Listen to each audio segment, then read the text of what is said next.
अस्सलाम व्यूअर्स, कैसे हैं आप। उम्मीद करती हूँ कि आप सब खैर खैरियत से होंगे। अल्लाह पाक आपको खैर खैरियत से रखे, अपनी हिफ्ज़ व अमान में रखे, अपनी निगाही करम पर आप पर और आपके बच्चों पर, आपके घरों पर अपनी निगाही करम करे। आमीन सुमा आमीन। मैं बना रही हूँ सेवइयों वाला पुलाव। तो ये सबसे पहले मैंने चूल्हे पे अपनी प्यारी सी कढ़ाई रख चुकी हूँ। कढ़ाई को मैंने रख दिया और इसके अंदर मैं डाल रही हूँ घी मैंने इसके अंदर डाल दिया है। हल्का गर्म होने पे मैं इसके अंदर बाकी अशिया डालूँगी। घी माशाल्लाह से गर्म हो गया है। ये देखिए घी जो है वो गर्म हो गया है। तो इसके अंदर मैं डालने लगी हूँ, ये है मेरे पास 6 या 7 लाचियाँ हैं जिनके मैंने बीज निकाले हुए हैं। और ये है मेरे पास फूड कलर जो कि मैं इस घी के अंदर शामिल करने लगी हूँ। तो ये मैंने कर दी।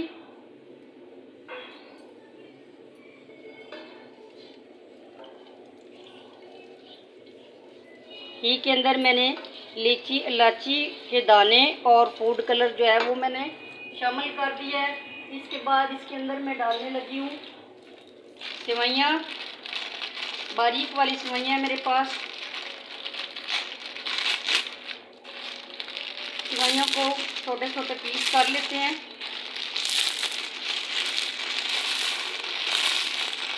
तो इस घी के अंदर मैं डालने लगी हूँ सेवइयाँ। ये देखिए, ये 1 पैकेट मैंने डाला है, 2 पैकेट मैंने बनाने हैं। तो ये ऐसे ही बनेंगे जैसे कि जर्दा चावल बनाए जाते हैं। इनको तड़के वाली सेवइयाँ भी कहते हैं, इनको सेवइयों का पुलाव भी कहते हैं। तो इस तरीके से मैंने इसके अंदर सेवइयाँ डाल दी हैं।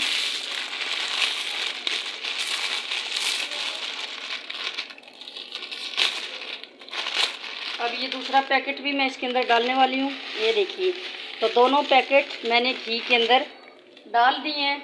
अब इनको कर लेते हैं थोड़ा सा मिक्स घी के अंदर। इनको थोड़ा सा हम करेंगे फ्राई। ये देखें, तो इस तरीके से आप भी बनाएं। उम्मीद है मेरी रेसिपी आपको अच्छी लगेगी। अगर मेरी रेसिपी आपको अच्छी लगे तो मेरे चैनल को लाइक, शेयर, कमेंट्स और सब्सक्राइब ज़रूर किया करें। और मेरे ही तरीके से आप, अगर आपका दिल माने तो इस तरीके से आप बनाया करें। ये बिल्कुल आसान तरीका है, मज़ेदार सी रेसिपी है और झटपट बनने वाली ये रेसिपी है। इस तरीके से घी जो है उसको गर्म किया, उसके अंदर आप जो भी डालना चाहें। मेरे पास सिर्फ वाइट इलायचियाँ थी तो मैंने वाइट इलायचियों के दाने निकाल लिए हैं। ये 6 या 7 इलायचियाँ थी जिनके मैंने दाने निकाले हैं। तो इस तरीके से हम इनको भून लेंगे, कि इसको फ्राई कर लेंगे सेवइयों को। तो आपको पता है कि सेवइयों का पहले भी कलर माशाल्लाह से अच्छा होता है। ये पकी हुई होती हैं कारखानों के अंदर, इनको जो है खुश्क तरीके से भुना जाता है। तो इस तरीके से हम घी में इनको भून लेंगे तो ये मज़ीद अच्छी हो जाएंगी। इसके बाद मैं इसके अंदर डालूँगी, जैसे ही सेवइयाँ आपकी फ्राई हो जाएं, ये देखिए इनका कलर भी चेंज हो गया है और ये फ्राई भी हो गई हैं। तो इसके बाद मैं इसके अंदर डालने लगी हूँ दूध। ये मेरे पास दूध है, ये बड़ा गिलास है, ये छोटा गिलास है, 1 गिलास दूध का है। तो इनको हस्बे ज़रूरत हम डालेंगे, ज़रूरत से ज़्यादा नहीं डालना। जितने में ये सेवइयाँ गल जाएं उतना दूध हम इसके अंदर ऐड करेंगे। अगर हम ज़्यादा पानी या दूध अगर हम ज़्यादा कर दें तो ये फिर ढीली हो जाएंगी और ये एक साथ जुड़ जाएंगी। लेकिन इनको मैंने जोड़ना नहीं है, बिल्कुल अलग अलग सी रहें, दाना दाना अलग अलग रहे। दूध डालने के बाद मैं इसके अंदर डालूँगी चीनी। तो हस्बे ज़रूरत आप भी चीनी डालिएगा, मैं कम ही चीनी डालूँगी क्योंकि हम लोग इतना मीठा नहीं खाते। तो ये मैं इसके अंदर डाल रही हूँ चीनी। ये डब्बे का ही ढक्कन है जो कि मैंने 1.5 ढक्कन इसके अंदर डाला है। आप कम या ज़्यादा कर सकते हैं, ये आपकी मर्ज़ी पे डिपेंड है। तो इस तरह हम चीनी को कर लेंगे मिक्स। दूध भी हमारा मिक्स हो गया और चीनी भी मिक्स हो गई है। चीनी हम पहले से नहीं डालेंगे, घी के अंदर हमने चीनी नहीं डालनी। इस तरह के ये बन जाएंगी क्रंची क्रिस्पी। तो इस तरह की नहीं, मैंने इनको चावलों की तरह, जैसे चावल बनाते हैं बिल्कुल अलग अलग दाना दाना सा, तो इस तरह की मैंने ये बनानी है।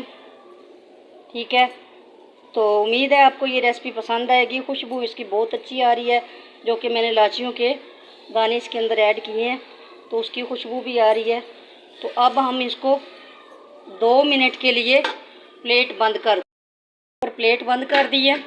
इस तरीके से 2 मिनट के लिए मैं इसको ढाँप के पकाऊंगी। देखिए माशाल्लाह से प्लेट मैंने उतार दी है और देखते हैं इनको कहाँ तक ये पहुँची हैं। देखिए माशाल्लाह माशाल्लाह ये बड़ी अच्छी सी बन के रेडी हुई हैं। और देखिए एक एक दाना दाना अलग अलग नज़र आ रहा है बिल्कुल। तो मुझे थोड़ा सा कलर इसका कम लग रहा है, तो ये मेरे पास फूड कलर और है जो कि मैंने दूध के अंदर मिक्स किया है, तो थोड़ा सा मैं इसके अंदर और डाल दूँगी ताकि इनका कलर जो है वो मज़ीद निखर जाए और देखने में भी ये दिलकश लगे और खाने में भी। माशाल्लाह ये देखें एक एक इसका दाना दाना अलग है, एक एक सेवई अलग है, तो कोई ये साथ जुड़ी नहीं है। उम्मीद करती हूँ आपको ये मेरी रेसिपी पसंद आएगी और ये अगर आपको पसंद आए तो आप भी मेरे तरीके से बनाएं। ये अच्छे से बन के तैयार हो गई हैं। अभी मैं आपको ये बर्तन में भी निकाल के दिखाती हूँ। ये देखिए बर्तन में भी मैं आपको ये निकाल के दिखाती हूँ। जो मैंने 1 चम्मच दूध इसके अंदर डाला है उसको थोड़ा सा ड्राई होने दें, इसके बाद मैं आपको निकाल के दिखाती हूँ। ऊपर से आप जो भी ड्राई फ्रूट आप डालना चाहें इसके अंदर आप डाल सकते हैं, तो ये आपकी मर्ज़ी पे डिपेंड है कि आपने क्या कुछ डालना है। तो मैंने फ़िलहाल इसके अंदर सिर्फ सब्ज़ इलायची के दाने जो हैं वही ऐड किए हैं। अभी मैं आपको निकाल के दिखाती हूँ। तो ये बन के हो गई हैं रेडी। बिल्कुल मैंने लो फ्लेम पे इनको बनाया है। अब मैं चूल्हा बंद कर देती हूँ। ये देखिए जी मैंने प्लेट में भी निकाली हैं। माशाल्लाह से ये बहुत ही अच्छी से बन के तैयार हुई हैं और एक एक सेवई जो है वो अलग अलग है। हर चीज़ इसके अंदर कंप्लीट है, यानी कि परफेक्ट है। चीनी भी परफेक्ट है, खुशबू इनकी बहुत अच्छी आ रही है और एक एक दाना दाना जो है ये इसका अलग अलग है, हर सेवई अलग है। तो उम्मीद है आपको ये मेरी रेसिपी पसंद आएगी। अगर मेरी रेसिपी पसंद आए मेरे चैनल को लाइक करें, शेयर करें, कमेंट करें, सब्सक्राइब करें, बेल आइकन को दबाना मत भूलें। ये आपकी तरफ से प्यार है। अल्लाह ये प्यार सबके दिलों में कायम रखे और मेरी आपसे गुजारिश है कि मेरे चैनल को लाइक शेयर और कमेंट्स करें और मेरा वॉच टाइम जो है उसको पूरा करने में मेरी मदद करें। ये आप ही की बदौलत होगा। तो व्यूअर्स आपको बार बार मैं यही कहती हूँ कि मेरे चैनल को लाइक शेयर कमेंट्स और सब्सक्राइब ज़रूर करें। बेल आइकन को दबाना मत भूलिएगा। अल्लाह हाफ़िज़।